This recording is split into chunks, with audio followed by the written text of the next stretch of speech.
Good morning students, ਤੁਹਾਡਾ ਸਵਾਗਤ ਹੈ ਤੁਹਾਡੇ ਆਪਣੇ Gradwin computer science online mentors channel ਦੇ ਅੰਦਰ। ਮੈਂ ਤੁਹਾਡਾ computer faculty ਗ੍ਰੈਡਵਿਨ Das.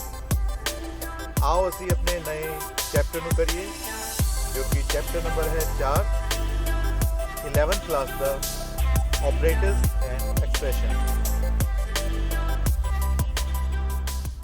Operators and expressions ਹੁੰਦੇ ਕੀ ਹਨ? एक ऑपरेटर जो है वो एक चिन्ह ਹੁੰਦਾ ਹੈ ਜੋ ਸਾਡੇ ਕੰਪਾਈਲਰ ਨੂੰ ਦੱਸਦਾ ਹੈ ਕਿ ਅਸੀਂ ਕਿਸ ਤਰੀਕੇ ਨਾਲ ਸਾਡਾ ਮੈਥਮੈਟੀਕਲ ਅਤੇ ਲੌਜੀਕਲ ਕੰਮ ਨੂੰ ਪੂਰਾ ਕਰਨਾ ਹੈ। ਆਪਰੇਟਰਸ ਅਤੇ ਐਕਸਪ੍ਰੈਸ਼ਨਸ ਅਰਥਮੈਟਿਕ ਅਤੇ ਲੌਜੀਕਲ ਆਪਰੇਸ਼ਨਸ ਨੂੰ ਆਪਰੇਟ ਕਰਨ ਲਈ ਆਪਰੇਟਰਾਂ ਦੀ ਲੋੜ ਹੁੰਦੀ ਹੈ। ਆਪਰੇਟਰ ਕਨੈਕਟਰਾਂ ਦੀ ਤਰ੍ਹਾਂ ਕੰਮ ਕਰਦੇ ਹਨ ਅਤੇ ਉਹ ਇਸ ਗੱਲ ਦਾ ਸੰਕੇਤ ਦਿੰਦੇ ਹਨ ਕਿ ਕਿਸ ਟਾਈਪ ਦਾ ਕੰਮ ਕੀਤਾ ਜਾਣਾ ਚਾਹੀਦਾ ਹੈ। ਇਸ ਲਈ ਸਾਨੂੰ ਪਾਰਟਿਕੂਲਰ ਫਾਰਮੈਟ ਦੀ ਵਰਤੋਂ ਕਰਨੀ ਪੈਂਦੀ ਹੈ ਲਿਖਣ ਲਈ। ਸਭ ਤੋਂ ਪਹਿਲਾਂ ਅਸੀਂ ਆਪਰੈਂਟ 1 ਲਿਖਾਂਗੇ, ਉਸ ਤੋਂ ਆਪਰੇਟਰ ਦਾ ਨਾਮ, ਫਿਰ ਸਾਡੇ ਕੋਲੇ ਆਪਰੇਟਰ 2 ਆਉਂਦਾ ਹੈ। ਇਸ ਲਈ ਸਾਨੂੰ ਇੱਕ ਫਾਰਮੈਟ ਦੀ ਵਰਤੋਂ ਕਰਨੀ ਪੈਂਦੀ ਹੈ। ਸਭ ਤੋਂ ਪਹਿਲਾਂ ਅਸੀਂ ਆਪਰੈਂਟ 1 ਯੂਜ਼ ਕਰਾਂਗੇ, ਉਸ ਤੋਂ ਬਾਅਦ ਆਪਰੇਟਰ ਦਾ ਨਾਮ ਜੋ ਅਸੀਂ ਕੰਮ ਕਰਵਾਉਣਾ ਹੈ, ਉਸ ਤੋਂ ਬਾਅਦ ਦੂਸਰਾ ਆਪਰੈਂਟ ਜਿਸ ਦੇ ਉੱਪਰ ਕੰਮ ਹੋਣਾ ਹੈ। ਉਦਾਹਰਨ ਲਈ ਮੰਨ ਲਓ 2 ਨੰਬਰਾਂ ਨੂੰ ਜੋੜਨਾ ਹੈ ਤਾਂ ਤੁਸੀਂ ਫਸਟ ਆਪਰੈਂਟ ਲਿੱਤਾ 2, ਆਪਰੇਟਰ ਇੱਥੇ ਹੈ ਜਮਾ ਦਾ ਨਿਸ਼ਾਨ, ਉਸ ਤੋਂ ਸੈਕਿੰਡ ਆਪਰੈਂਟ ਜੋ ਅਸੀਂ ਲੈ ਰਹੇ ਹਾਂ ਉਹ ਹੈ 4। ਤਾਂ 2 ਤਾਂ 4 ਨੂੰ ਜੋੜਨ ਲਈ ਆਪਰੇਟਰ ਇੱਥੇ ਵਰਤਿਆ ਜਾ ਰਿਹਾ ਹੈ ਪਲੱਸ ਦਾ ਸਾਈਨ। ਤਾਂ ਤੁਸੀਂ ਇੱਥੇ ਐਗਜ਼ਾਮਪਲ ਦੇ ਅੰਦਰ ਦੇਖ ਸਕਦੇ ਹੋ 2 4 6 ਜੋ ਹੈ ਉਹ ਆਪਰੈਂਟਸ ਹਨ ਜਿਨ੍ਹਾਂ ਉੱਤੇ ਕੰਮ ਹੁੰਦਾ ਹੈ, ਪਲੱਸ ਦਾ ਇਕੁਅਲ ਟੂ ਦਾ ਨਿਸ਼ਾਨ ਜੋ ਹੈ ਉਹ ਆਪਰੇਟਰ ਹਨ ਜੋ ਕੰਮ ਕਰਦੇ ਹਨ। ਐਕਸਪ੍ਰੈਸ਼ਨ ਹੁੰਦੀ ਕੀ ਹੈ? ਜਦੋਂ ਅਸੀਂ ਆਪਰੇਟਰਸ ਅਤੇ ਆਪਰੈਂਟਸ ਨੂੰ ਕਿਸੇ ਸਟੇਟਮੈਂਟ ਨੂੰ ਲਿਖਣ ਲਈ ਵਰਤਦੇ ਹਾਂ ਤਾਂ ਕਿ ਸਾਨੂੰ ਇੱਕ ਨਤੀਜਾ ਮਿਲ ਸਕੇ, ਉਸ ਨੂੰ ਇੱਕ ਐਕਸਪ੍ਰੈਸ਼ਨ ਕਿਹਾ ਜਾਂਦਾ ਹੈ। ਐਕਸਪ੍ਰੈਸ਼ਨ ਬਹੁਤ ਸਧਾਰਨ ਗਣਨਾ ਦੇ ਰੂਪ 'ਚ ਹੋ ਸਕਦੀ ਹੈ ਜਾਂ ਇੱਕ ਗੁੰਝਲਦਾਰ ਸਟੇਟਮੈਂਟ ਵੀ ਹੋ ਸਕਦੀ ਹੈ। ਉਦਾਹਰਨ ਲਈ 2 + 3 × 4 ਇੱਕ ਸਿੰਪਲ ਜੀ ਐਕਸਪ੍ਰੈਸ਼ਨ ਹੈ। ਸੀ ਭਾਸ਼ਾ ਵਿੱਚ ਆਪਰੇਟਰਾਂ ਨੂੰ ਅਲੱਗ-ਅਲੱਗ 3 ਸ਼੍ਰੇਣੀਆਂ ਦੇ ਅੰਦਰ ਵੰਡਿਆ ਗਿਆ ਹੈ ਤੁਹਾਡੇ ਆਪਰੈਂਟਸ ਦੀ ਗਿਣਤੀ ਦੇ ਅਨੁਸਾਰ। ਆਓ ਦੇਖੀਏ ਆਪਰੇਟਰਸ ਦੀ ਟਾਈਪਸ। ਸਭ ਤੋਂ ਪਹਿਲੀ ਟਾਈਪ ਹੈ ਯੂਨਰੀ, ਦੂਸਰੀ ਹੈ ਬਾਈਨਰੀ, ਤੀਸਰੀ ਟਾਈਪ ਹੈ ਸਾਡੇ ਕੋਲੇ ਟਰਨਰੀ ਆਪਰੇਟਰਸ ਦੀ।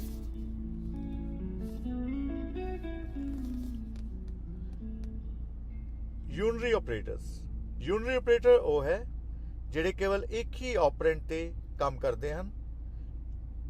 ਇੱਕ ਸਿੰਪਲ ਜਿਹਾ ਉਦਾਹਰਨ ਹੈ ਯੂਨਰੀ ਮਾਈਨਸ ਜੋ ਹੈ ਉਹ ਇੱਕ ਬਹੁਤ ਜ਼ਿਆਦਾ ਮਹੱਤਵਪੂਰਨ ਭਾਗ ਹੁੰਦਾ ਹੈ ਯੂਨਰੀ ਆਪਰੇਟਰਸ ਦਾ। ਉਦਾਹਰਨ ਲਈ -10 ਜਿਹੜਾ ਇੱਥੇ ਮਾਈਨਸ ਦਾ ਆਪਰੇਟਰ ਹੈ ਉਹ ਇੱਕ ਯੂਨਰੀ ਮਾਈਨਸ ਆਪਰੇਟਰ ਹੈ। ਤੁਸੀਂ ਇੱਕ ਉਦਾਹਰਨ ਲੈ ਸਕਦੇ ਹੋ। ਮੰਨ ਲਓ ਸਾਡੇ ਕੋਲੇ ਵੇਰੀਏਬਲ ਹੈ a ਜਿਸ ਅੰਦਰ ਵੈਲਿਊ ਅਸੀਂ ਡਾਲੀ ਹੈ 5। ਇੱਕ ਹੋਰ ਵੇਰੀਏਬਲ ਲੈ ਲਿਆ b ਜਿਸ ਅੰਦਰ ਵੈਲਿਊ ਡਾਲਤੀ ਅਸੀਂ 7। ਇੱਕ ਐਕਸਪ੍ਰੈਸ਼ਨ ਲਿਖ ਰਹੇ ਹਾਂ c = a plus bracket start -b bracket close. ਇੱਥੇ ਜੋ -b ਹੈ ਉਹ ਇੱਕ ਯੂਨਰੀ ਮਾਈਨਸ ਆਪਰੇਟਰ ਹੈ।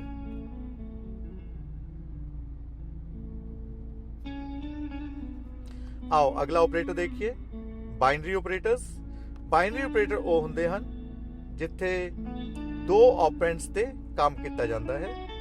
ਬਾਈਨਰੀ ਆਪਰੇਟਰਸ ਨੂੰ ਅਲੱਗ-ਅਲੱਗ 4 ਸ਼੍ਰੇਣੀਆਂ ਦੇ ਅੰਦਰ ਵੰਡਿਆ ਗਿਆ ਹੈ: arithmetic operators, logical operators, relational operator ਅਤੇ ਬਿਟਵਾਈਜ਼ ਆਪਰੇਟਰਸ। ਆਓ ਸਭ ਤੋਂ ਪਹਿਲਾਂ ਅਸੀਂ ਦੇਖੀਏ ਅਰਥਮੈਟਿਕ ਆਪਰੇਟਰਸ ਕੀ ਹੁੰਦੇ ਹਨ। ਤੁਸੀਂ ਮੈਥਮੈਟੀਕਲ ਆਪਰੇਸ਼ਨਸ ਨੂੰ ਕਰਾਉਣ ਲਈ ਜਾਂ ਗਣਨਾਵਾਂ ਕਰਾਉਣ ਲਈ ਜਿਹੜੇ ਆਪਰੇਟਰਸ ਦੀ ਵਰਤੋਂ ਕਰਦੇ ਹੋ ਉਸ ਨੂੰ ਅਰਥਮੈਟਿਕ ਆਪਰੇਟਰਸ ਕਿਹਾ ਜਾਂਦਾ ਹੈ। ਅਰਥਮੈਟਿਕ ਆਪਰੇਟਰਸ ਸਭ ਤੋਂ ਪਹਿਲਾਂ ਅਗਰ ਅਸੀਂ ਉਦਾਹਰਨ ਲੈ ਕੇ ਚੱਲੀਏ ਤਾਂ ਮੰਨ ਲਓ ਐਕਸਪ੍ਰੈਸ਼ਨ ਨੂੰ ਲਿਖਣ ਲਈ ਇੱਥੇ ਅਸੀਂ ਐਗਜ਼ਾਮਪਲ ਲੈ ਰਹੇ ਹਾਂ। a ਦੀ ਵੈਲਿਊ ਅਸੀਂ 10 ਲੈ ਲਈ, b ਦੀ ਵੈਲਿਊ ਅਸੀਂ 3 ਲੈ ਲਈ। ਆਓ ਪਹਿਲਾ ਆਪਰੇਟਰ ਦੇਖੀਏ ਐਡੀਸ਼ਨ ਆਪਰੇਟਰ, ਪਲੱਸ ਦਾ ਸਾਈਨ ਹੈ, ਇਸ ਨੂੰ ਯੂਨਰੀ ਪਲੱਸ ਵੀ ਕਿਹਾ ਜਾਂਦਾ ਹੈ। ਅਗਰ ਇੱਕ ਸਿੰਪਲ ਐਕਸਪ੍ਰੈਸ਼ਨ ਲਿਖਣੀ ਹੋਏ ਤਾਂ ਕਿਵੇਂ ਲਿਖਾਂਗੇ? a + b। ਮੰਨ ਲਓ a ਦੀ ਵੈਲਿਊ ਸਾਡੇ ਕੋਲ 10 ਸੀ, b ਦੀ ਵੈਲਿਊ 3 ਸੀ, साडे कोल रिजल्ट की आ जाएगा 13। अगला ऑपरेटर है सबसट्रैक्शन या यूनिटरी माइनस। माइनस का ऑपरेटर तुसीं वरतदे हो a माइनस b, रिजल्ट क्या आएगा साडे कोले 7। अगला ऑपरेटर साडे कोले मल्टीप्लिकेशन ऑपरेटर है a into b, 10 multiply by 3 30।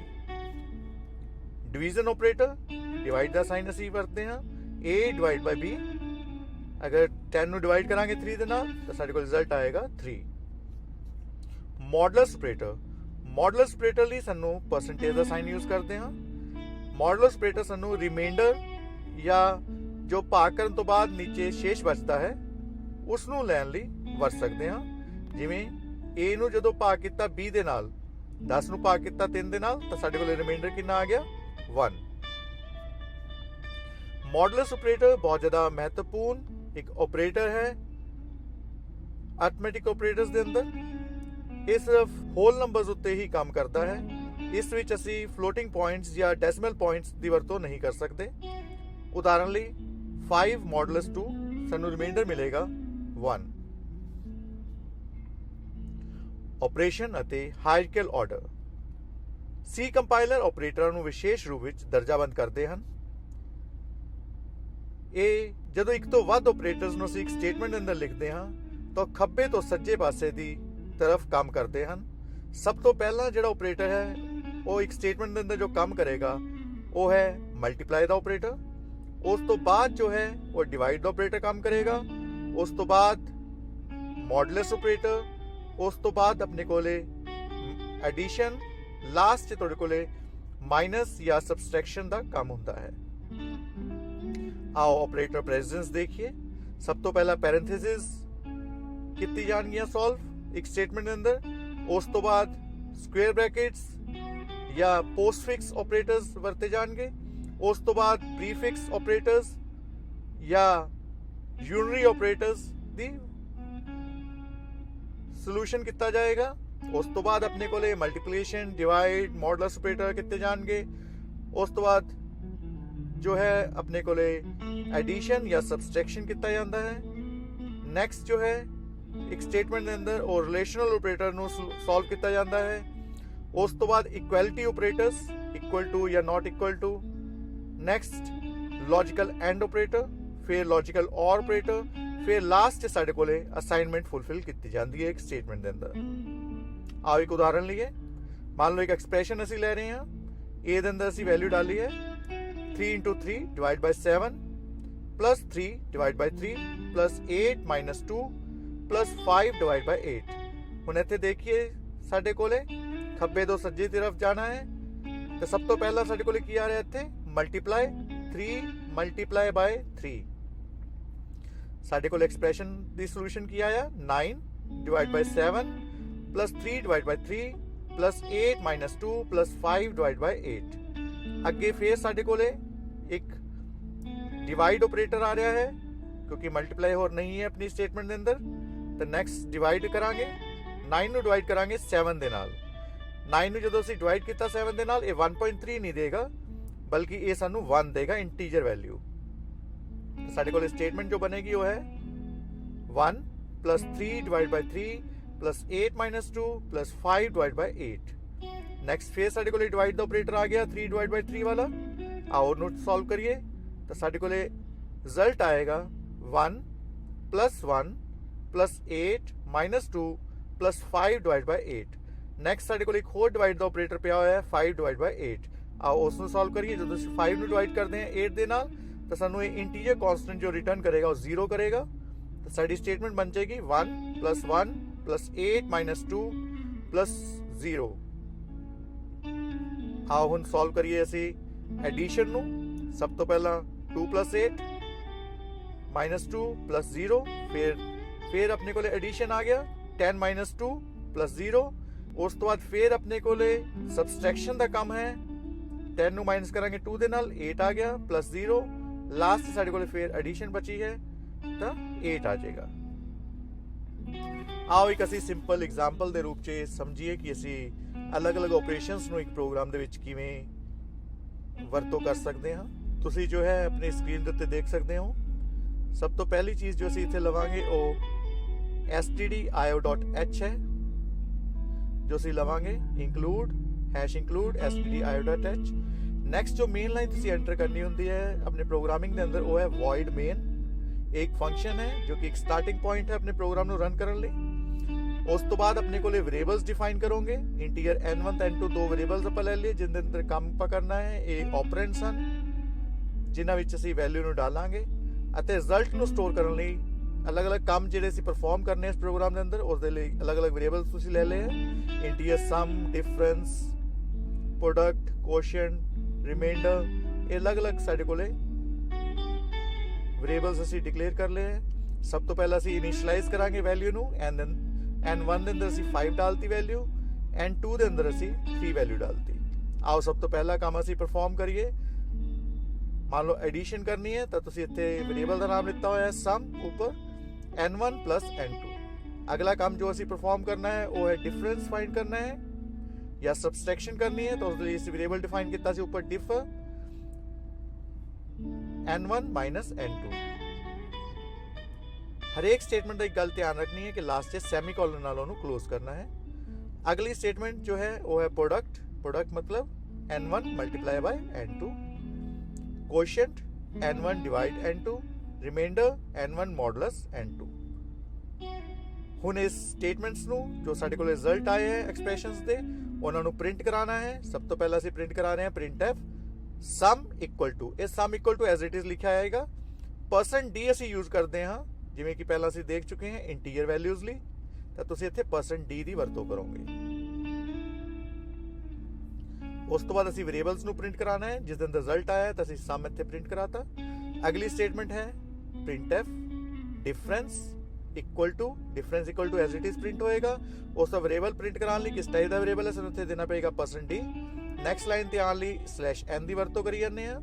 ਇਹਨੂੰ ਡਬਲ ਕੋਟਸ ਨੂੰ ਕਲੋਜ਼ ਕਰੋਗੇ, ਕਾਮਾ ਕਲੋਜ਼ ਕਰੋਗੇ, ਉਸ ਤੋਂ ਸਾਡੇ ਕੋਲੇ ਵੇਰੀਏਬਲ ਦਾ ਨਾਮ ਦਵਾਂਗੇ।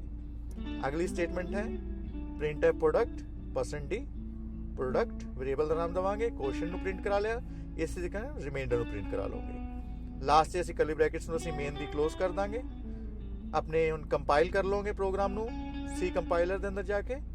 ਉਸ ਤੋਂ ਬਾਅਦ ਪ੍ਰੋਗਰਾਮ ਨੂੰ ਰਨ ਕਰੋਗੇ। ਜਦੋਂ ਰਨ ਕਰੋਗੇ ਤੁਹਾਡੇ ਕੋਲੇ ਨੀਚੇ ਵਾਲਾ ਆਊਟਪੁੱਟ ਜੋ ਹੈ ਸਕਰੀਨ ਦੇ ਉੱਪਰ ਡਿਸਪਲੇ ਹੋ ਜਾਏਗਾ। ਅਗਰ ਕੋਈ ਐਰਰ ਹੈ ਤਾਂ ਤੁਹਾਨੂੰ ਉਸ ਐਰਰ ਨੂੰ ਰਿਮੂਵ ਕਰਨਾ ਪਏਗਾ, ਚੈੱਕ ਕਰਨਾ ਹੈ ਸਟਾਰਟਿੰਗ ਤੋਂ ਕੋਈ ਕਾਮਾ ਮਿਸ ਨਾ ਹੋ ਗਿਆ ਹੋਏ, ਕੋਈ ਕੈਪੀਟਲ ਜਾਂ ਸਮਾਲ ਲੈਟਰਸ ਦੇ ਅੰਦਰ ਗਲਤੀ ਨਾ ਆ ਗਈ ਹੋਏ, ਕਿਉਂਕਿ ਸੀ ਭਾਸ਼ਾ ਜੋ ਹੈ ਕੇਸ ਸੈਂਸਿਟਿਵ ਭਾਸ਼ਾ ਹੈ। ਜਿਸ ਤਰੀਕੇ ਨਾਲ ਤੁਸੀਂ ਵੇਰੀਏਬਲਸ ਨੂੰ ਉੱਪਰ ਡਿਫਾਈਨ ਕਰੋਗੇ ਉਸੇ ਤਰੀਕੇ ਨਾਲ ਵੇਰੀਏਬਲਸ ਨੂੰ ਤੁਹਾਨੂੰ ਨੀਚੇ ਵਰਤਣਾ ਪਏਗਾ। ਇਸ ਤਰੀਕੇ ਨਾਲ ਅਸੀਂ ਦੂਸਰਾ ਪ੍ਰੋਗਰਾਮ ਵੀ ਬਣਾ ਸਕਦੇ ਹਾਂ। ਇੱਕ ਗੱਲ ਦਾ ਧਿਆਨ ਰੱਖਣਾ ਹੈ ਕਿ ਪ੍ਰੋਗਰਾਮ ਜੋ ਅਸੀਂ ਯੂਜ਼ ਕਰ ਰਹੇ ਹਾਂ ਅਰਥਮੈਟਿਕ ਆਪਰੇਟਰਸ ਨੂੰ ਵਰਤ ਕੇ ਉਸ ਦੇ ਅੰਦਰ ਜਦੋਂ ਅਸੀਂ ਮੋਡੂਲਸ ਆਪਰੇਟਰ ਨੂੰ ਵਰਤਣਾ ਹੈ ਤਾਂ ਪੁਆਇੰਟਸ ਵਾਲੀ ਵੈਲਿਊਜ਼ ਦੇ ਉੱਪਰ ਕੰਮ ਨਹੀਂ ਕਰਦਾ। ਉਹ ਸਿਰਫ ਇੰਟੀਜਰ ਵੈਲਿਊਜ਼ ਜਾਂ ਹੋਲ ਨੰਬਰ ਵੈਲਿਊਜ਼ ਉੱਤੇ ਹੀ ਕੰਮ ਕਰੇਗਾ। ਅਗਲਾ ਆਪਰੇਟਰ ਹੈ ਸਾਡੇ ਕੋਲੇ ਰਿਲੇਸ਼ਨਲ ਆਪਰੇਟਰ। ਰਿਲੇਸ਼ਨਲ ਆਪਰੇਟਰ ਜੋ ਹੈ ਉਹ ਅਲੱਗ-ਅਲੱਗ ਆਪਰੈਂਡਸ ਦੀ ਤੁਲਨਾ ਕਰਨ ਲਈ ਜਾਂ ਕੰਪੈਰੀਜ਼ਨ ਕਰਨ ਲਈ ਵਰਤੇ ਜਾ ਸਕਦੇ ਹਨ। ਇਹ ਦੋ ਕਨਸਟੈਂਟਸ ਜਾਂ ਵੇਰੀਏਬਲ ਦੇ ਸੰਬੰਧ ਨੂੰ ਵੀ ਦਰਸਾਉਂਦੇ ਹਨ। ਇਸ ਦਾ ਨਤੀਜਾ ਜੋ ਸਾਨੂੰ ਮਿਲਦਾ ਹੈ ਜਾਂ ਰਿਜ਼ਲਟ ਜੋ ਸਾਨੂੰ ਇਸ ਰਿਲੇਸ਼ਨਲ ਆਪਰੇਟਰ ਨੂੰ ਵਰਤ ਕੇ ਮਿਲਦਾ ਹੈ ਉਹ ਬੂਲੀਅਨ ਟਾਈਪ ਹੁੰਦਾ ਹੈ। ਬੂਲੀਅਨ ਮਤਲਬ ਜਾਂ ਤਾਂ ਉਹ ਟਰੂ ਹੋਏਗਾ ਜਾਂ ਉਹ ਫਾਲਸ ਹੋਏਗਾ, ਜਾਂ ਉਹ ਸਹੀ ਹੋਏਗਾ ਜਾਂ ਉਹ ਗਲਤ ਹੋਏਗਾ। ਇਸ ਨੂੰ ਲਿਖਣ ਦਾ ਜੋ ਤਰੀਕਾ ਹੈ ਉਹ ਹੈ ਸਭ ਤੋਂ ਪਹਿਲਾਂ ਸਾਨੂੰ ਐਕਸਪ੍ਰੈਸ਼ਨ ਲਿਖਣੀ ਪੈਂਦੀ ਹੈ ਜੋ ਵੀ ਅਸੀਂ ਚੈੱਕ ਕਰਨੀ ਹੈ। ਉਸ ਤੋਂ ਬਾਅਦ ਸੈਕਿੰਡ ਅਸੀਂ ਇੱਥੇ ਰਿਲੇਸ਼ਨਲ ਆਪਰੇਟਰ ਦੀ ਵਰਤੋਂ ਕਰਾਂਗੇ। ਉਸ ਤੋਂ ਬਾਅਦ ਸੈਕਿੰਡ ਐਕਸਪ੍ਰੈਸ਼ਨ ਲਿਖਾਂਗੇ।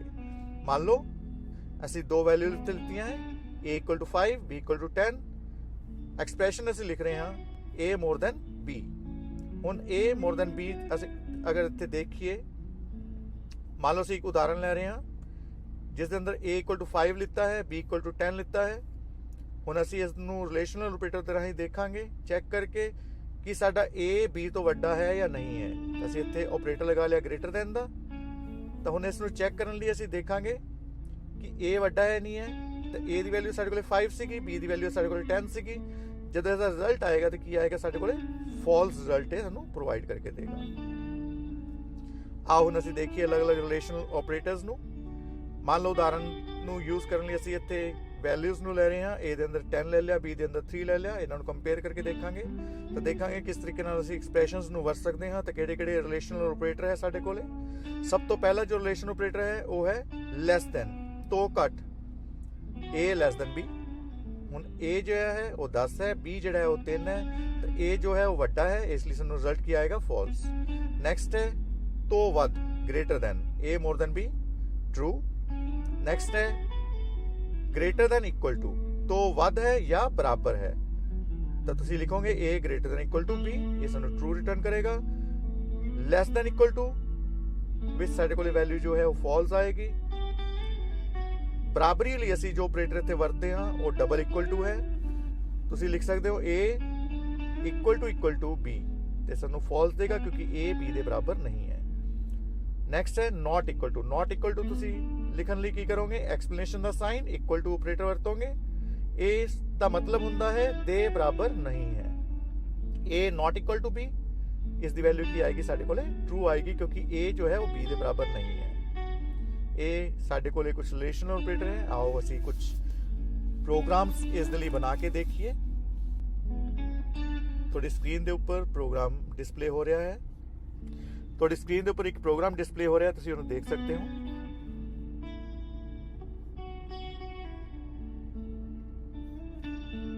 ਸਭ ਤੋਂ ਪਹਿਲੀ ਲਾਈਨ 'ਚ ਅਸੀਂ ਲਿਖਾਂਗੇ #include stdio.h। ਇਹ ਹਰੇਕ ਪ੍ਰੋਗਰਾਮ 'ਚ ਹੀ ਲਿਖਣੀ ਪੈਂਦੀ ਹੈ ਕਿਉਂਕਿ ਇਹ ਸਟੈਂਡਰਡ ਇਨਪੁਟ ਆਊਟਪੁੱਟ ਜਿੱਥੇ ਵੀ ਤੁਸੀਂ ਵਰਤਣਾ ਹੈ, printf, scanf, ਉਸ ਲਈ ਸਾਨੂੰ ਇਹ ਲਾਈਨ ਲਿਖਣੀ ਹੀ ਪਏਗੀ। ਇੱਕ ਹੈਡਰ ਫਾਈਲ ਹੈ ਜਿਸ ਦੇ ਅੰਦਰ ਇਹ ਫੰਕਸ਼ਨਸ ਪਾਏ ਜਾਂਦੇ ਹਨ।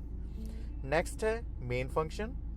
ਮੇਨ ਫੰਕਸ਼ਨ ਅਗਰ ਤੁਸੀਂ ਇਸ ਜਗ੍ਹਾ ਉੱਤੇ void ਲਿਖੋਗੇ ਤਾਂ ਤੁਹਾਨੂੰ ਨੀਚੇ ਰਿਟਰਨ ਲਿਖਣ ਦੀ ਲੋੜ ਨਹੀਂ ਪੈਂਦੀ, ਪਰ ਅਗਰ ਤੁਸੀਂ ਉੱਪਰ ਇਹਨੂੰ ਇੰਟੀਜਰ ਟਾਈਪ ਲਿਖਤਾ ਹੋਇਆ ਹੈ ਤਾਂ ਤੁਹਾਨੂੰ ਨੀਚੇ ਕੀ ਕਰਨਾ ਪਏਗਾ, ਰਿਟਰਨ 0 ਨਾਲ ਇਸ ਪ੍ਰੋਗਰਾਮ ਨੂੰ ਐਂਡ ਕਰਨਾ ਪਏਗਾ। ਅਗਲੀ ਚੀਜ਼ ਜੋ ਸਾਡੇ ਕੋਲੇ ਆਉਂਦੀ ਹੈ ਉਹ ਹੈ ਕਰਲੀ ਬ੍ਰੈਕਟ ਸਟਾਰਟ ਕਰੋਗੇ, ਮੇਨ ਦੀਆਂ ਵੇਰੀਏਬਲਸ ਡਿਫਾਈਨ ਕਰੋਗੇ ਆਪਣੇ। ਉਦਾਹਰਨ ਲਈ ਇੱਥੇ ਅਸੀਂ 2 ਵੇਰੀਏਬਲ ਲੈ ਰਹੇ ਹਾਂ, A ਤਾਂ B। ਉਸ ਤੋਂ ਬਾਅਦ ਵੈਲਿਊਜ਼ ਅਸਾਈਨ ਕਰ ਦੋਗੇ A ਤਾਂ B ਦੇ ਅੰਦਰ। A ਦੀ ਵੈਲਿਊ ਅਸੀਂ 10 ਕਰਤੀ, B ਦੀ ਵੈਲਿਊ ਅਸੀਂ 20 ਕਰਤੀ, ਕੁਝ ਵੀ ਤੁਸੀਂ ਵੈਲਿਊ ਲੈ ਸਕਦੇ ਹੋ। ਇੱਥੇ ਰਿਲੇਸ਼ਨਲ ਆਪਰੇਟਰ ਨੂੰ ਕਰਨ ਲਈ ਅਸੀਂ ਇੱਥੇ ਇਫ ਕੰਡੀਸ਼ਨ ਦੀ ਵਰਤੋਂ ਕਰਕੇ ਦੇਖ ਰਹੇ ਹਾਂ ਕਿਉਂਕਿ ਇਫ ਕੰਡੀਸ਼ਨ ਦੇ ਅੰਦਰ ਅਸੀਂ ਰਿਲੇਸ਼ਨਲ ਆਪਰੇਟਰ ਨੂੰ ਯੂਜ਼ ਕਰ ਸਕਦੇ ਹਾਂ। ਤਾਂ ਅਸੀਂ ਇੱਥੇ ਇਫ ਕੰਡੀਸ਼ਨ ਨੂੰ ਵਰਤ ਰਹੇ ਹਾਂ। ਇਹਦੀ ਐਕਸਪਲੇਨੇਸ਼ਨ ਤੁਹਾਡੇ ਕੋਲ ਅੱਗੇ ਆਏਗੀ, ਤੁਹਾਨੂੰ ਹੁਣੇ ਚਿੰਤਾ ਕਰਨ ਦੀ ਲੋੜ ਨਹੀਂ ਇਹਦੇ ਬਾਰੇ ਕਿ ਕਿਵੇਂ ਅਸੀਂ ਇਹਨੂੰ ਯੂਜ਼ ਕਰਨਾ ਹੈ। ਫॉर द ਟਾਈਮ ਬਿੰਗ ਅਸੀਂ ਇਸ ਨੂੰ ਰਿਲੇਸ਼ਨਲ ਆਪਰੇਟਰ ਲਈ ਵਰਤ ਕੇ ਦੇਖ ਰਹੇ ਹਾਂ। ਇਫ ਕੰਡੀਸ਼ਨ ਲਗਾ ਰਹੇ ਹੋ, ਇੱਥੇ ਤੁਸੀਂ ਕੰਡੀਸ਼ਨ ਦੋਗੇ A is more than B। ਅਗਰ ਇਹ ਕੰਡੀਸ਼ਨ ਟਰੂ ਹੁੰਦੀ ਹੈ ਤਾਂ ਤੁਹਾਡਾ ਜੋ ਹੈ ਕੰਟਰੋਲ ਫਲੋ ਅੰਦਰ ਐਂਟਰ ਕਰੇਗਾ, ਤਾਂ ਤੁਹਾਡੇ ਕੋਲ ਵੈਲਿਊ ਤੁਸੀਂ ਪ੍ਰਿੰਟ ਕਰਾਤੀ A is greater। ਮੰਨ ਲਓ ਇਹ ਟਰੂ ਨਹੀਂ ਹੁੰਦੀ, ਇਸ ਜਗ੍ਹਾ ਉੱਤੇ ਕੰਡੀਸ਼ਨ ਟਰੂ ਨਹੀਂ ਹੁੰਦੀ, A ਵੱਡਾ ਨਹੀਂ ਹੈ B ਤੋਂ, ਤਾਂ ਤੁਸੀਂ ਕਿੱਥੇ ਆ ਜਾਓਗੇ, ਐਲਸ ਵਾਲੀ ਸਟੇਟਮੈਂਟ ਦੇ ਅੰਦਰ ਐਂਟਰ ਕਰੋਗੇ। ਐਲਸ ਵਾਲੀ ਸਟੇਟਮੈਂਟ ਦੇ ਅੰਦਰ ਐਂਟਰ ਕਰਕੇ ਤੁਸੀਂ ਕਰੋਗੇ, ਪ੍ਰਿੰਟ ਕਰੋਗੇ B is greater। ਇਸ ਐਗਜ਼ਾਮਪਲ ਦੇ ਅੰਦਰ ਸਾਡੇ ਕੋਲੇ A ਜੋ ਹੈ ਉਹ ਵੱਡਾ ਨਹੀਂ ਹੈ B ਤੋਂ, ਸਾਡੇ ਕੋਲੇ ਕਿੱਥੇ ਆ ਜਾਵਾਂਗੇ ਅਸੀਂ, ਐਲਸ ਦੇ ਅੰਦਰ। ਐਲਸ ਦੇ ਅੰਦਰ ਆ ਕੇ ਤੁਹਾਡੇ ਕੋਲੇ ਪ੍ਰਿੰਟ ਹੋ ਜਾਏਗੀ ਸਕਰੀਨ ਦੇ ਉੱਪਰ ਕਿ B is greater। ਉਸ ਤੋਂ ਕਰਲੀ ਬ੍ਰੈਕਟ ਇਹਦੀ ਕਲੋਜ਼ ਕਰ ਦਿਓ, ਐਲਸ ਦੀ ਰਿਟਰਨ 0 ਕਰ ਦਿਓ। ਲਾਸਟ ਅਸੀਂ ਮੇਨ ਪ੍ਰੋਗਰਾਮ ਨੂੰ ਬੰਦ ਕਰ ਦਾਂਗੇ। ਉਸ ਤੋਂ ਬਾਅਦ ਪ੍ਰੋਗਰਾਮ ਤੁਸੀਂ ਕੰਪਾਈਲ ਕਰਕੇ ਇਸ ਨੂੰ ਰਨ ਕਰ ਲਓ ਤਾਂ ਤੁਹਾਡੇ ਕੋਲੇ ਆਨਸਰ ਕੀ ਆ ਜਾਏਗਾ, B is greater। ਅਗਲਾ ਆਪਰੇਟਰ ਜੋ ਸਾਡੇ ਕੋਲੇ ਪਾਇਆ ਜਾਂਦਾ ਹੈ ਉਹ ਹੈ logical operators. Logical operator C program ਵਿੱਚ ਫੈਸਲਾ ਲੈਣ ਲਈ ਕੰਮ ਕੀਤੇ ਜਾਂਦੇ ਹਨ, ਜੋ ਕਿ ਲੌਜੀਕਲ ਅਤੇ ਰਿਲੇਸ਼ਨਲ ਆਪਰੇਸ਼ਨ ਦੀ ਤੁਲਨਾ ਕਰਦੇ ਹਨ। ਮੇਨਲੀ ਜਦੋਂ ਇੱਕ ਤੋਂ ਵੱਧ ਤੁਸੀਂ ਕੰਡੀਸ਼ਨਸ ਲਗਾਉਣੀਆਂ ਹੈ ਜਾਂ ਆਪਣੇ ਕੋਲ ਇੱਕ ਤੋਂ ਵੱਧ ਅਸੀਂ ਕੰਪੈਰੀਜ਼ਨਸ ਕਰਨੇ ਹੋਣ ਤਾਂ ਉਹ ਦੋ ਕੰਪੈਰੀਜ਼ਨਸ ਨੂੰ ਜੋੜਨ ਲਈ ਕਿ ਉਹਨਾਂ ਦਾ ਰਿਜ਼ਲਟ ਕੀ ਆਏਗਾ, ਜਾਂ ਇੱਕ ਤੋਂ ਵੱਧ ਜਿਹੜੀ ਕੰਪੈਰੀਜ਼ਨ ਅਸੀਂ ਕਰ ਰਹੇ ਹਾਂ ਉਹਨਾਂ ਦਾ ਰਿਜ਼ਲਟ ਕੀ ਆਏਗਾ ਇਕੱਠਾ ਮਿਲ ਕੇ। ਉਦਾਹਰਨ ਲਈ ਅਗਰ ਆਪਾਂ ਦੇਖਣਾ ਹੈ ਕਿ ਬੱਚਾ ਜੋ ਹੈ ਸਟੂਡੈਂਟ ਦੇ ਰਿਜ਼ਲਟ ਦੇ ਅੰਦਰ ਜੋ ਮਾਰਕਸ ਆ ਰਹੇ ਹੈ ਉਹ 33 ਤੋਂ ਲੈ ਕੇ 40 ਦੇ ਵਿਚਾਲੇ ਹੋਣ, ਤਾਂ ਸਭ ਤੋਂ ਪਹਿਲਾਂ ਸਾਨੂੰ ਚੈੱਕ ਕਰਨਾ ਪਏਗਾ ਕਿ ਉਹ 33 ਤੋਂ ਘੱਟ ਤਾਂ ਨਹੀਂ ਹੈ, ਫਿਰ ਸਾਨੂੰ ਚੈੱਕ ਕਰਨਾ ਪਏਗਾ ਕਿ ਉਹ 40 ਤੋਂ ਵੱਧ ਤਾਂ ਨਹੀਂ ਹੈ। ਤੇ ਇਸ ਤਰੀਕੇ ਦੀ ਦੋ ਕੰਡੀਸ਼ਨ ਅਗਰ ਲਗਾਉਣੀਆਂ ਹੋਣ, ਜਾਂ ਤੁਸੀਂ ਕੰਡੀਸ਼ਨ ਲਗਾ ਸਕਦੇ ਹੋ ਕਿ A more than B and A more than C, ਅਗਰ ਦੋ ਕੰਡੀਸ਼ਨ ਇਸ ਤਰੀਕੇ ਦੀਆਂ ਚੈੱਕ ਕਰਨੀਆਂ ਹੈ, ਜਾਂ ਇੱਕ ਹੋਰ ਕੰਡੀਸ਼ਨ ਲਗਾਉਣੀ ਹੋਏ, ਇਸ ਲਈ ਤੁਸੀਂ ਕਰ ਸਕਦੇ ਹੋ ਆਪਣੇ ਲੌਜੀਕਲ ਆਪਰੇਸ਼ਨਸ ਨੂੰ ਯੂਜ਼ ਕਰ ਸਕਦੇ ਹੋ। ਲੌਜੀਕਲ ਆਪਰੇਸ਼ਨਸ ਨੂੰ ਪਰਫਾਰਮ ਕਰਨ ਲਈ ਜੋ ਸਾਡੇ ਕੋਲ ਇੱਥੇ ਆਪਰੇਟਰਸ ਹਨ ਉਹ ਹਨ, ਸਭ ਤੋਂ ਪਹਿਲਾ ਆਪਰੇਟਰ ਹੈ logical and operator. Logical and operator जो काम करता है वो है कि अगर दोनों कंडीशंस ट्रू होणगियां ਤਾਂ ਤੁਹਾਡਾ ਕੰਮ ਚੱਲੇਗਾ। ਮੰਨ ਲਓ A more than B ਹੋਏ, A ਵੀ ट्रू आना चाहिए and A more than C। अगर ये दोनों कंडीशंस ਤੁਹਾਡੇ ਕੋਲੇ ट्रू रिटर्न कर रही हैं ਤਾਂ ਤੁਹਾਡੇ ਕੋਲੇ वैल्यू की आएगी ट्रू आएगी, अदरवाइज वैल्यू अपने कोले की आएगी फॉल्स आएगी। ਹੁਣ ਆਪਣੇ ਕੋਲੇ ਜੋ ਆਪਾਂ ਉਦਾਹਰਨ ਲਿੱਤੀ ਹੈ ਇੱਥੇ ਉਸ ਦੇ ਅੰਦਰ ਆਪਾਂ ਮੰਨਿਆ ਹੈ ਕਿ A 9 ਹੈ, B 7 ਹੈ, C 10 ਹੈ। ਹੁਣ ਇਸ ਨੂੰ ਕੰਪੇਅਰ ਕਰਨਾ ਹੈ A more than B, तो A 9 है, B 7 है, तो पहली कंडीशन ट्रू होगी। But A is more than C, कि A वड्डा है C तो C कितना है 10 है, A कितना है 9 है, तो C तो छोटा है A, इसलिए सेकंड कंडीशन की होगी फॉल्स। तो जो एक कंडीशन ट्रू है दूसरी कंडीशन फॉल्स है तो तुहानू रिटर्न की करेगा, फॉल्स रिटर्न करेगा। ये उसी कंडीशन के अंदर अपने ट्रू रिटर्न करता है जो दोनों कंडीशंस की होणगियां ट्रू रिटर्न करने वाली होणगियां। अगला ऑपरेटर है साडे कोले वो है लॉजिकल और ऑपरेटर।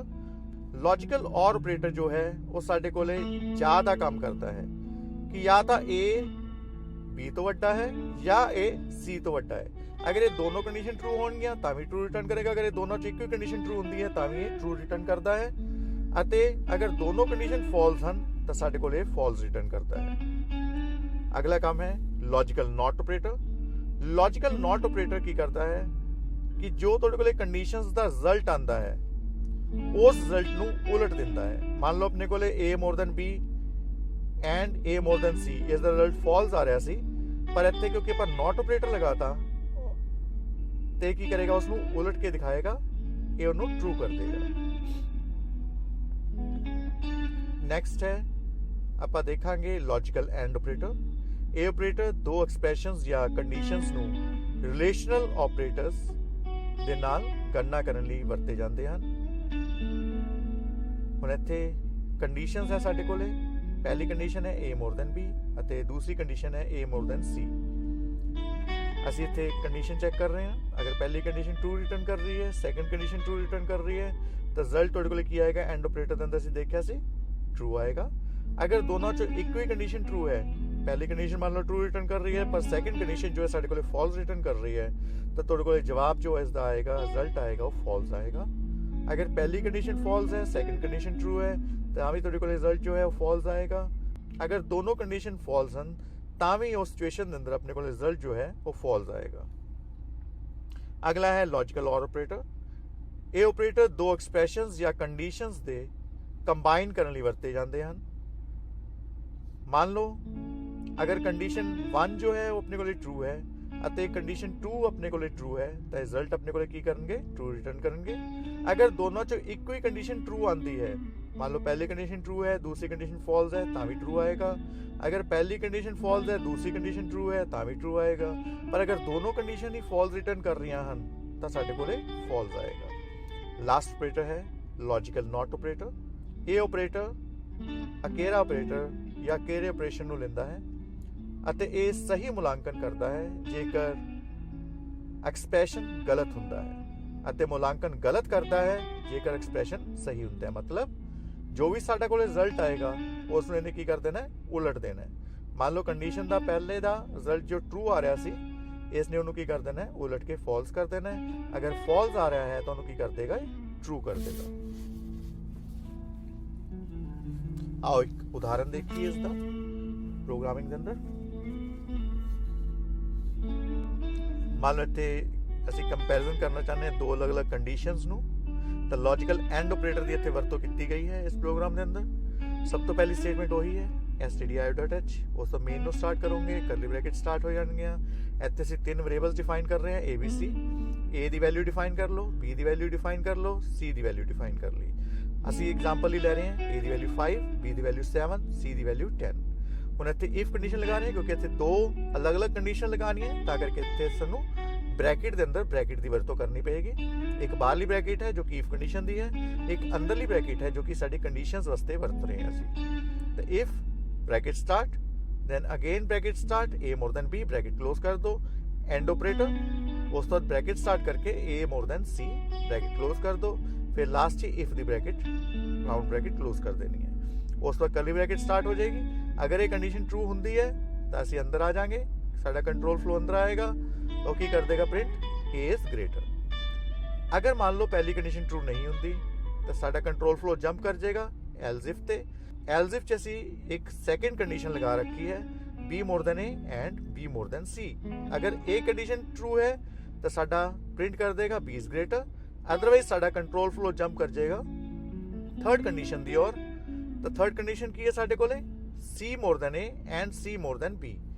तो अगर ए कंडीशन ट्रू होंदी है तो साडे कोले प्रिंट हो जाएगा सी इज ग्रेटर। आओ असी देखिए, मान लो एग्जाम्पल के अंदर जो असी लिता है वो ए इक्वल टू 5 लिता है, बी इक्वल टू 7 लिता है, सी इक्वल टू 10 लिता है। पहली कंडीशन चेक करांगे, साडा कंपाइलर पहली कंडीशन को चेक करेगा, वो है ए मोर देन बी। ए मोर देन बी देखांगे तो पहली कंडीशन ही फॉल्स आ रही है, इसका मतलब साडा काम इत्थे गलत है, ये फॉल्स रिटर्न करेगा। असी इत्थों जंप करके साडा कंपाइलर कित्थे आ जाएगा, सैकंड कंडीशन चेक करेगा। सैकंड कंडीशन देखांगे बी मोर देन ए, ये ट्रू है, बी मोर देन सी, पर बी मोर देन सी की आ रहा है, फॉल्स रिटर्न कर रहा है। तो ए वाली सिचुएशन भी की है, गलत हो गई। असी थर्ड स्टेटमेंट चेक करेगा साडा कंपाइलर, जो साडा कंपाइलर थर्ड स्टेटमेंट चेक करेगा उसमें की मिलेगा सी मोर देन ए। हुण सी अपने कोले ए तो वड्डा है, सी मोर देन बी, सी अपने कोले बी तो भी वड्डा है, तो ए की प्रिंट कर देगा साडे कोले सी इज ग्रेटर। तो साडा जो प्रोग्राम तुसीं रन करोगे तो अपने कोले प्रिंट की हो जाएगा सी इज ग्रेटर।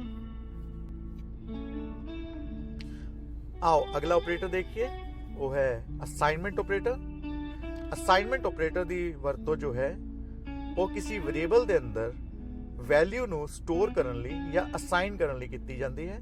इस नू सेट इक्वल टू ऑपरेटर भी कहा जाता है। जिवें कि ऑपरेंड 1 दे अंदर असी ऑपरेंड 2 दी वैल्यू सेट करनी है या इक्वलिटी शो करनी है। मान लो एक उदाहरण असली लिखता होया इत्थे i equal to i plus 5। इसका मतलब की है कि मान लो i दे अंदर वैल्यू है 2, तो जो असी किता i इक्वल टू, ते इत्थे तुहाडे कोल एक ही करेगा अपना सिस्टम i दी वैल्यू ऑलरेडी 2 सीगी, प्लस अपने कोले जो वैल्यू है वो की है 5। तो i 5 प्लस 2 करके उसनू कित्थे स्टोर करा देगा i दे अंदर। तो i दी वैल्यू इस स्टेटमेंट नू रन करन तो बाद की हो जाएगी 2 प्लस 5 7। इसी नू लिखन दा एक होर तरीका भी है i plus equal to 5। i plus equal to 5 तो i equal to i plus 5 इक्को ही है, जो कि असी मल्टीपल असाइनमेंट कर सकते हैं। इत्थे तुसीं उदाहरण दे अंदर लिखता है integer x equal to y equal to z equal to 10। इसका मतलब की है कि जो 10 दी वैल्यू है वो असी z नू असाइन कीती है, z दी वैल्यू जो असी है वो y नू असाइन कीती है, y दी वैल्यू जो असी x नू असाइन कीती है। तो जो 10 असाइन किया गया z दे अंदर, तो z दी वैल्यू कितनी होगी 10। जो 10 वैल्यू y दे अंदर गई तो y दी वैल्यू भी कितनी होगी 10, तो x दी वैल्यू भी कितनी होगी 10। तो x y z दी तिन्ना दी वैल्यू कितनी है 10 असाइन कर दी गई। आओ इस एक्सप्रेशंस दे अंदर असाइनमेंट ऑपरेटर्स ਨੂੰ देखांगे कि किवें इन्हां ਨੂੰ लगाया जाता है ते किवें काम करते हैं। सब तो पहला साडे कोल ऑपरेटर जो है वो है plus equal to addition assignment, plus equal to x plus equal to ਅਸੀਂ ਵਰਤ सकते हैं या ਅਸੀਂ ਇਸ ਨੂੰ ਲਿਖ सकते हैं x equal to x plus y। Second है subtraction assignment, x minus equal to y या x equal to x minus y। Next है मल्टीप्लिकेशन असाइनमेंट। मल्टीप्लिकेशन असाइनमेंट के अंदर ਅਸੀਂ लिख सकते हैं x multiply equal to y या x equal to x multiply by y। Next operator है x divide equal to y या x equal to x divide by y। Next है साडे कोले reminder assignment, x modulus equal to y या x equal to x modulus y। ये कुछ assignment operators हैं जो ਅਸੀਂ देख सकते हैं। आओ इसका एक उदाहरण करिए।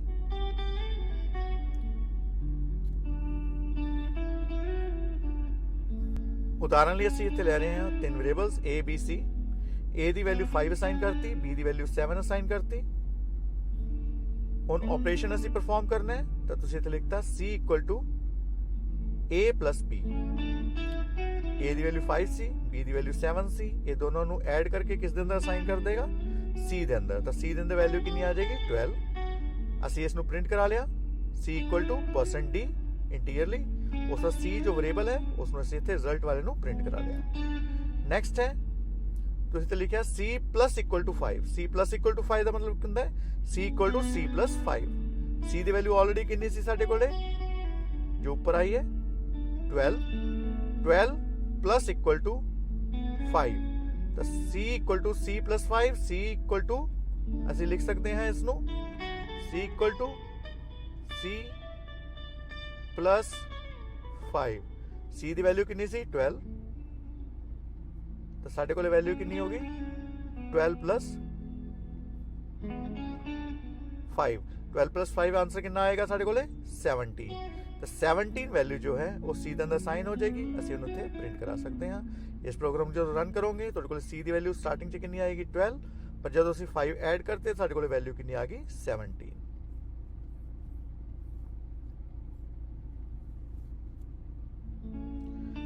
ਨੈਕਸਟ ਹੈ ਸਾਡੇ ਕੋਲੇ ਇੰਕਰੀਮੈਂਟ ਅਤੇ ਡਿਕਰੀਮੈਂਟ ਆਪਰੇਟਰ। ਇੰਕਰੀਮੈਂਟ ਅਤੇ ਡਿਕਰੀਮੈਂਟ ਆਪਰੇਟਰ ਜੋ ਹਨ ਉਹ ਕਿਸੇ ਵੈਲਿਊ ਨੂੰ ਇੱਕ ਇੱਕ ਕਰਕੇ ਇੰਕਰੀਮੈਂਟ ਕਰਨ ਲਈ ਜਾਂ ਡਿਕਰੀਮੈਂਟ ਕਰਨ ਲਈ ਘਟਾਉਣ ਲਈ ਵੈਲਿਊ ਨੂੰ ਵਰਤੇ ਜਾ ਸਕਦੇ ਹਨ। ਇਹ ਪਲੱਸ ਪਲੱਸ ਜਾਂ ਮਾਈਨਸ ਮਾਈਨਸ ਨਾਲ ਪ੍ਰਦਰਸ਼ਿਤ ਕੀਤੇ ਜਾਂਦੇ ਹਨ। ਇੰਕਰੀਮੈਂਟ ਜਾਂ ਡਿਕਰੀਮੈਂਟ ਆਪਰੇਟਰ ਦੋ ਤਰੀਕੇ ਦੇ ਹੁੰਦੇ ਹਨ, ਇੱਕ ਪ੍ਰੀਫਿਕਸ, ਇੱਕ ਪੋਸਟਫਿਕਸ। ਸਭ ਤੋਂ ਪਹਿਲਾਂ ਅਸੀਂ ਦੇਖਦੇ ਹਾਂ ਪੋਸਟ ਇੰਕਰੀਮੈਂਟ। ਪੋਸਟ ਇੰਕਰੀਮੈਂਟ ਦਾ ਮਤਲਬ ਹੁੰਦਾ ਹੈ ਕਿ ਸਟੇਟਮੈਂਟ ਚੱਲਣ ਤੋਂ ਬਾਅਦ ਉਸਨੇ ਇੰਕਰੀਮੈਂਟ ਕਰਨਾ ਹੈ। ਉਦਾਹਰਨ ਲਈ ਇੱਥੇ ਤੁਸੀਂ ਐਗਜ਼ਾਮਪਲ ਲੈ ਸਕਦੇ ਹੋ a equal to 10, ਅਸੀਂ ਕੀ ਕੀਤਾ b equal to a++। ਹੁਣ ਜਦੋਂ ਤੁਸੀਂ a++ ਕਰ ਰਹੇ ਹੋ a ਦੀ ਵੈਲਿਊ ਤਾਂ ਉਹਨੇ ਇੰਕਰੀਮੈਂਟ ਕਰਤੀ 11 ਕਰਤੀ, ਪਰ ਜਦੋਂ ਤੁਸੀਂ ਰਿਜ਼ਲਟ ਦੇਖਾਂਗੇ ਤਾਂ ਰਿਜ਼ਲਟ ਦੀ ਵੈਲਿਊ ਕਿੰਨੀ ਆਏਗੀ ਸਾਡੇ ਕੋਲੇ 10 ਆਏਗੀ। ਤਾਂ b ਨੂੰ ਕਿੰਨੀ ਵੈਲਿਊ ਅਸਾਈਨ ਹੋਈ 10, ਜਦੋਂ ਕਿ a ਦੀ ਵੈਲਿਊ ਜੋ ਹੈ ਉਹ ਇੰਕਰੀਮੈਂਟ ਕਰ ਚੁੱਕੀ ਹੈ। ਉਦਾਹਰਨ ਲਈ ਅਸੀਂ ਇੱਕ ਪ੍ਰੋਗਰਾਮ ਬਣਾਵਾਂਗੇ। आओ ਅਸੀਂ एग्जाम्पल देखिए पोस्ट इंक्रीमेंट ऑपरेटर्स ਦੀ ਵਰਤੋਂ ਕਰਦੇ ਹੋਏ। ਅਸੀਂ एग्जाम्पल ਲਈ ਲਿੱਤਾ ਇੱਥੇ i ਤਾਂ j variable i the value ਅਸੀਂ 5 ਲੈ ਲਈ, j ਇਕੁਅਲ ਟੂ ਕੀਤਾ ਸੀ 5 i++। ਹੁਣ ਇੱਥੇ i++ ਜੋ ਹੈ ਉਹ ਪੋਸਟ ਇੰਕਰੀਮੈਂਟ ਆਪਰੇਟਰ ਹੈ। ਇਸ ਸਟੇਟਮੈਂਟ ਤੋਂ ਬਾਅਦ ਜੋ ਹੈ ਆਪਣੀ ਵੈਲਿਊ ਨੂੰ ਇਸ ਦੇ ਅੰਦਰ ਡਾਲੇਗਾ j ਦੇ ਅੰਦਰ। ਇਸ ਲਈ ਸਾਡੇ ਕੋਲ ਜੋ ਵੈਲਿਊ ਆ ਰਹੀ ਹੈ ਇੱਥੇ ਉਹ ਅਗਰ j ਦੀ ਵੈਲਿਊ ਦੇਖੀਏ ਤਾਂ ਉਹ 10 ਹੀ ਹੈ। 5 plus i ਦੀ ਵੈਲਿਊ 5 ਸੀਗੀ, 5 plus 5 10 ਆ ਗਈ। ਪਰ ਅਗਰ ਦੇਖੀਏ ਤਾਂ i ਦੀ ਵੈਲਿਊ ਕਿਉਂਕਿ ਇੰਕਰੀਮੈਂਟ ਹੋ ਚੁੱਕੀ ਹੈ ਤਾਂ i ਦੀ ਵੈਲਿਊ ਪ੍ਰਿੰਟ ਕੀ ਹੋ ਰਹੀ ਹੈ ਆਪਣੇ ਕੋਲੇ 6 ਪ੍ਰਿੰਟ ਹੋ ਰਹੀ ਹੈ। ਇਸ ਤਰੀਕੇ ਨਾਲ ਆਪਣੇ ਕੋਲੇ ਪੋਸਟ ਇੰਕਰੀਮੈਂਟ ਆਪਰੇਟਰ ਕੰਮ ਕਰਦਾ ਹੈ। ਨੈਕਸਟ ਆਪਰੇਟਰ ਹੈ ਪੋਸਟ ਡਿਕਰੀਮੈਂਟ ਆਪਰੇਟਰ। ਬਿਲਕੁਲ ਜਿਵੇਂ ਪੋਸਟ ਇੰਕਰੀਮੈਂਟ ਦੇ ਅੰਦਰ ਕੰਮ ਕੀਤਾ ਉਹੀ ਸੇਮ ਕੰਮ ਪੋਸਟ ਡਿਕਰੀਮੈਂਟ ਦੇ ਅੰਦਰ ਹੋਏਗਾ। ਇੱਥੇ ਵੈਲਿਊ ਇੱਕ ਮਾਈਨਸ ਹੋਏਗੀ। ਉਦਾਹਰਨ ਦੇਖੀਏ, इंटीजर i तो j दो वेरिएबल ले ली, i की वैल्यू 5 ले ली, j equal to 5 plus i minus minus minus minus नहीं करता, i की वैल्यू ਨੂੰ डिक्रीमेंट करता 4 करता तो i की वैल्यू कितनी प्रिंट होएगी ਸਾਡੇ ਕੋਲੇ 4, जबकि j की वैल्यू ਸਾਡੇ ਕੋਲੇ 10 आएगी क्योंकि स्टेटमेंट ਚੱਲਣ ਤੋਂ ਬਾਅਦ ਉਸ ਦੀ ਵੈਲਿਊ ਨੂੰ ਦੇਗਾ। ਨੈਕਸਟ ਹੈ ਪ੍ਰੀ ਇੰਕਰੀਮੈਂਟ। ਪ੍ਰੀ ਇੰਕਰੀਮੈਂਟ ਜੋ ਹੈ ਉਹ ਸਾਡੇ ਕੋਲੇ ਪਹਿਲਾ ਇੰਕਰੀਮੈਂਟ ਕਰਦਾ ਹੈ। ਇੱਥੇ b ਨੂੰ ਅਸਾਈਨ ਕੀਤਾ ਗਿਆ ਹੈ ਜੋ ਵੈਲਿਊ ਨੂੰ ਉਹ 11 ਦੇਗਾ। ਇਹ ਬਰਾਬਰ ਹੈ a इक्वल टू a+1 ਦੇ। आओ एग्जाम्पल देखिए,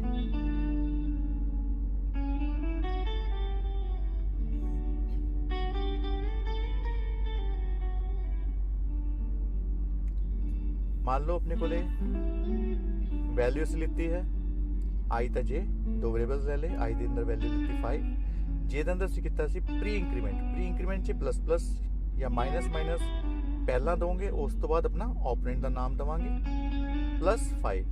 ਇੱਥੇ ਇਸਨੇ ਕੀ ਕੀਤਾ ਪ੍ਰੀ ਇੰਕਰੀਮੈਂਟ 'ਚ आई ਦੀ ਵੈਲਿਊ ਇੱਕ ਇੰਕਰੀਮੈਂਟ ਕਰਕੇ 6 ਕਰਤੀ।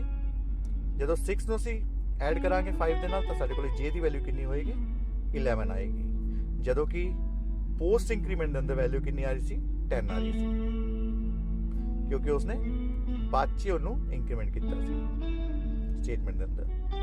री डिक्रीमेंट के अंदर एक वैल्यू माइनस हो जाएगी। उदाहरण देखिए असी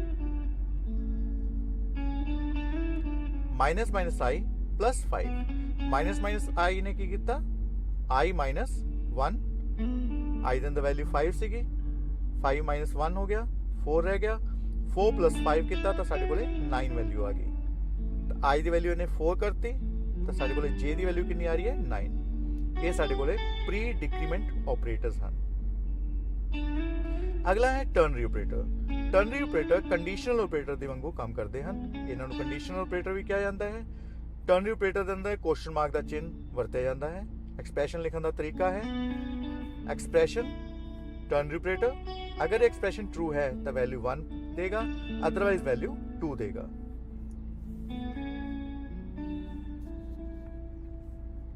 आओ एग्जाम्पल करिए इसका।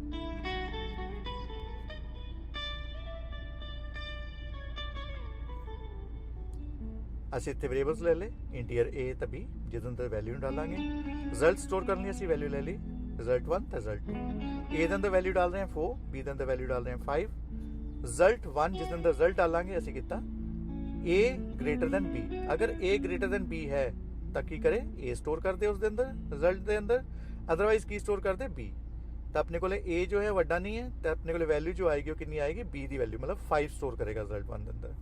सैकेंड एक होर आप ले लिया result 2 a less than b।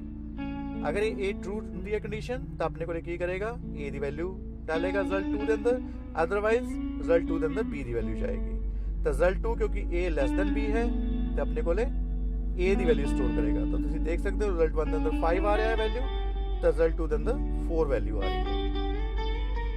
Next है कॉमा ऑपरेटर। कॉमा ऑपरेटर जो है एक साधारण ऑपरेटर होता है जो कि अलग अलग वैल्यूज़ को अलग अलग करने लिए वरत्या जा सकता है। एक एक्सप्रैशन को इकट्ठे जोड़न लिए भी वरत्या जा सकता है, जिमें कि n = bracket start i = 5 comma j = 3 comma ++ j bracket close semicolon एक एक्सप्रैशन बन सकती है। इत्थे सैपरेशन करने लिए ਅਸੀਂ कॉमा ऑपरेटर की वरतों कर सकते हैं। अगला ऑपरेटर जो लास्ट ऑपरेटर है साढ़े को इस पार्ट के अंदर वो है size of operator. Size of operator जो है ऑपरेंड के साइज को वापस करता है। ये लोअर केस के अंदर लिखा जाना चाहिए है। एक कांस्टेंट वेरिएबल या डाटा टाइप कुछ भी इस अंदर ऑपरेंड के रूप से एंटर किया जा सकता है जिसका असी साइज पता करना हो। सिंटैक्स है साइज ऑफ स्मॉल लेटर्स के अंदर ब्रैकेट स्टार्ट ऑपरेंड। ऑपरेंड मतलब वो कुछ भी कांस्टेंट वेरिएबल या डाटा टाइप हो सकता है। आओ उदाहरण देखिए।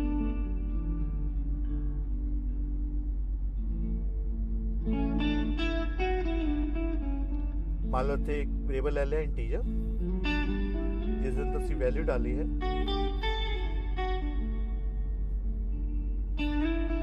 Integer x, float y, character m ले रहे हैं, करैक्टर ch जिस अंदर m ਨੂੰ ਅਸੀਂ स्टोर किया है सिंगल कोट्स च। x की वैल्यू ਅਸੀਂ स्टोर की 10, y की वैल्यू स्टोर की है 58.7। ਹੁਣ ਸਭ ਤੋਂ ਪਹਿਲਾਂ ਅਸੀਂ ਪ੍ਰਿੰਟ ਕੀਤਾ ਹੈ size of x %d / next line ਲਈ। ਇੱਥੇ ਅਸੀਂ ਫੰਕਸ਼ਨ ਯੂਜ਼ ਕਰਾਂਗੇ ਸਾਈਜ਼ ਆਫ ਆਪਰੇਟਰ ਦਾ ਜਿਸ ਅੰਦਰ ਆਪਰੈਂਡ ਅਸੀਂ ਐਂਟਰ ਕਰਾ ਰਹੇ ਹਾਂ x ਦੀ ਵੈਲਿਊ ਕਿੰਨੀ ਆਏਗੀ ਸਾਡੇ ਕੋਲੇ ਇੰਟੀਜਰ ਟਾਈਪ ਜੋ ਅਸੀਂ ਮੈਮਰੀ ਅੰਦਰ ਯੂਜ਼ ਕਰਦੇ ਹਾਂ ਵੈਲਿਊ ਕਿੰਨੀ ਹੁੰਦੀ ਹੈ 2 ਬਾਈਟਸ ਤੇ ਸਾਨੂੰ 2 ਰਿਟਰਨ ਕਰੇਗਾ। ਜਦੋਂ ਅਸੀਂ ਫਲੋਟ ਵੈਲਿਊ ਐਂਟਰ ਕਰਾਂਗੇ ਸਾਡੇ ਕੋਲੇ 4 ਆਏਗੀ। ਜਦੋਂ ਅਸੀਂ ਕਰੈਕਟਰ ਨੂੰ ਪ੍ਰਿੰਟ ਕਰਾਵਾਂਗੇ ਤਾਂ ਕਰੈਕਟਰ ਦੀ ਵੈਲਿਊ ਕਿੰਨੀ ਹੁੰਦੀ ਹੈ 1 ਤਾਂ 1 ਬਾਈਟ ਪ੍ਰਿੰਟ ਕਰੇਗਾ। अगर ਅਸੀਂ ਤੇ डायरेक्ट डाटा टाइप ਦੇ ਨਾਮ ਹੀ ਦੇਤਾ मान लो डबल देता तो ਸਾਨੂੰ वैल्यू कितनी रिटर्न करेगा 8। ਤੇ ਇਸ ਤਰੀਕੇ ਨਾਲ ਸਟੂਡੈਂਟਸ ਅਸੀਂ ਆਪਣੇ ਆਪਰੇਟਰਸ ਅਤੇ ਐਕਸਪ੍ਰੈਸ਼ਨਸ ਨੂੰ ਕਰ ਸਕਦੇ ਹਾਂ। ਤੁਸੀਂ ਇਹ ਐਗਜ਼ਾਮਪਲਸ ਨੂੰ ਆਪਣੇ ਪ੍ਰੋਗਰਾਮਸ ਨੂੰ ਰਨ ਕਰਕੇ ਦੇਖ ਲੈਣਾ। ਜਿਨ੍ਹਾਂ ਕੋਲੇ ਮੋਬਾਈਲ ਹਨ ਉਹ ਆਪਣੀ ਵੈਬਸਾਈਟ ਤੇ ਜਾ ਕੇ ਇਸ ਨੂੰ ਰਨ ਕਰ ਸਕਦੇ ਹਨ ਜੋ ਮੈਂ ਪਿੱਛੇ ਤੁਹਾਨੂੰ ਲਿੰਕ ਦਿੱਤਾ ਸੀ। ਜਿਨ੍ਹਾਂ ਕੋਲੇ ਕੰਪਿਊਟਰ ਹੈ ਉਹ ਆਪਣੇ C ਦਾ ਕੰਪਾਈਲਰ ਜੋ ਹੈ ਟਰਬੋ C ਉਸ ਦੇ ਅੰਦਰ ਜਾ ਕੇ ਇਸ ਨੂੰ ਰਨ ਕਰਕੇ ਦੇਖ ਸਕਦੇ ਹਨ। ਤਾਂ ਜਦੋਂ ਤੁਸੀਂ ਦੇਖੋਗੇ ਇਹਨੂੰ ਰਨ ਕਰਕੇ ਤਾਂ ਤੁਹਾਨੂੰ ਪਾਠ ਹੋਰ ਚੰਗੇ ਤਰੀਕੇ ਨਾਲ ਸਮਝ ਆਏਗਾ। ਤੁਸੀਂ ਅਲੱਗ-ਅਲੱਗ ਐਗਜ਼ਾਮਪਲਸ ਨੂੰ ਕਰ ਸਕਦੇ ਹੋ, ਅਲੱਗ-ਅਲੱਗ ਚੀਜ਼ਾਂ ਇੱਥੇ ਡਿਵੈਲਪ ਕਰਕੇ ਦੇਖ ਸਕਦੇ ਹੋ। ਆਪਣੇ ਤਰਫੋਂ ਤੁਸੀਂ ਅਲੱਗ-ਅਲੱਗ ਪ੍ਰੋਗਰਾਮ ਬਣਾ ਕੇ ਦੇਖੋ ਤਾਂ ਕਿ ਤੁਹਾਨੂੰ ਪ੍ਰੋਗਰਾਮਿੰਗ ਦੀ ਹੋਰ ਜਾਣਕਾਰੀ ਮਿਲ ਸਕੇ। ਤੁਹਾਨੂੰ ਇਹ ਲੈਸਨ ਸਮਝ ਆਇਆ ਹੋਵੇਗਾ ਮੇਰਾ ਵਿਸ਼ਵਾਸ ਹੈ। ਤਾਂ ਬੱਚੋ ਤੁਸੀਂ ਇਸ ਚੈਨਲ ਨੂੰ ਸਬਸਕ੍ਰਾਈਬ ਕਰ ਲਓ ਅਤੇ इस चैनल ਨੂੰ ਵੱਧ ਤੋਂ ਵੱਧ ਸ਼ੇਅਰ ਕਰੋ, ਲਾਈਕ ਕਰੋ ਅਤੇ ਦੂਜੇ ਸਟੂਡੈਂਟਸ ਤੱਕ ਵੀ ਜੋ ਕਿ ਪੰਜਾਬ ਸਕੂਲ ਐਜੂਕੇਸ਼ਨ ਬੋਰਡ ਜਾਂ ਅਲੱਗ-ਅਲੱਗ ਵਿਸ਼ਿਆਂ ਬਾਰੇ ਜਾਣਨਾ ਚਾਹੁੰਦੇ ਹਨ ਕੰਪਿਊਟਰ ਸਾਇੰਸ ਦੇ, ਉਹ ਵੀ ਇਸ ਚੈਨਲ ਤੋਂ ਲਾਭ ਉਠਾ ਸਕਣ, ਜਾਣਕਾਰੀ ਹਾਸਲ ਕਰ ਸਕਣ ਅਤੇ ਇਸ ਲੋਕਡਾਊਨ ਪੀਰੀਅਡ ਦੇ ਵਿੱਚ ਤੁਸੀਂ ਆਸਾਨੀ ਨਾਲ ਆਪਣੇ ਕੰਪਿਊਟਰ ਸਾਇੰਸ ਨੂੰ ਪੜ੍ਹ ਸਕੋ, ਯਾਦ ਕਰ ਸਕੋ ਅਤੇ ਐਗਜ਼ਾਮਸ 'ਚ ਚੰਗੇ ਨੰਬਰ ਲੈ ਕੇ ਪਾਸ ਹੋ ਸਕੋ। ਧੰਨਵਾਦ।